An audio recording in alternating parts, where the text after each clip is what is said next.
Joining us now from Senate Health and also Senate Armed Services, he's Oklahoma Senator Markwayne Mullin. Senator, thank you so much for joining us.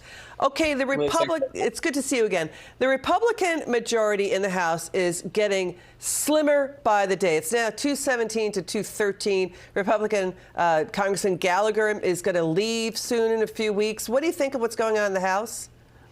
Well, I think they're in a little bit of disarray. I've said this quite a bit. People in politics will hurt you a lot to gain themselves a little. And what's happened here is in the House, they seem to be eating their own. And I have great friends over at the House. Speaker is a good friend. Chairman Jason Smith's a good friend. Marjorie Taylor Greene is, I consider her a friend. And so there's a large group of people over there that I have friends with. But they can't get out of each other's way because one is a political year, and two, they're upset. They're upset the way the government is running, which we all are. They're upset at leadership, which they had a leadership change. That didn't help. Now they think that changing the leadership again is going to help. That's not going to change. What's going to have to happen is in the House, they're going to have to come together and decide, we're not all going to get what we want, but we're going to have to negotiate on things that we can get accomplished and then consider that a win. And as a team, even though there's great players on the Republican Party right now, as a team, they're not functioning well. And once they can get their plays called played, they will start showing the American people that we're the right party for change. Yeah, got to get some wins on the board. I mean, they have had victories. People don't talk about them. The revolt is about stopping runaway government spending, fueling runaway inflation. It's been pointed out, by the way, inflation is up nearly 19% compounded under Biden. It's been pointed out the U.S. federal government took in tax revenue of about $4.5 trillion last fiscal year. That's more than the GDP of every country on earth other than China. But the President Biden just signed that $1.2 trillion spending bill. Congresswoman Marjorie Taylor Greene wants to oust House Speaker Mike Johnson. Watch this.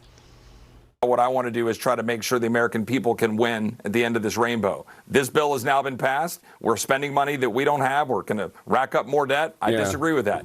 I want to focus now on securing the border of the United States. We are barely hanging on to our republic, a nation in debt with over $34 trillion in debt. And we cannot have a Republican Speaker of the House that is willing to do the bidding of Chuck Schumer. Republican voters want fighters in the House of Representatives to fight like President Trump, and that is exactly what I'm doing. Speaker Johnson knows this, right? I mean, Biden has a $350 billion green energy slush fund in the budget. He's using that to pass out money to his, climate change donors, just like student loan bailouts. I mean, government watchdogs found hundreds of billions of dollars in waste, fraud, and abuse and pandemic spending. Do the American people see that that money could have been used to, say, give teachers raises, give cops raises, refund the police, give firemen raises, fix roads and bridges? You know what I mean? That's common sense stuff. Final word, Senator.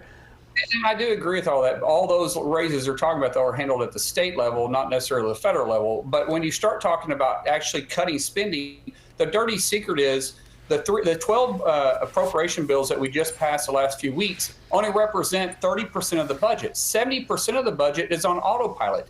There is no way we can possibly balance the budget unless we get into the 70% on auto spending. And what that 70% is going to do, it's going to touch at least 50% of everybody that votes out there. It's going to touch them in some way because 50% of the population is somewhat dependent on the federal government. So if we're going to get serious about this, then the Republican Party is going to have to open that 70% up, take it away from mandatory spending, and start having actual votes on those spending bills as well. Got it. Senator Mullin, we love having you on. It's always great talking to you. Thank you so much for joining us tonight.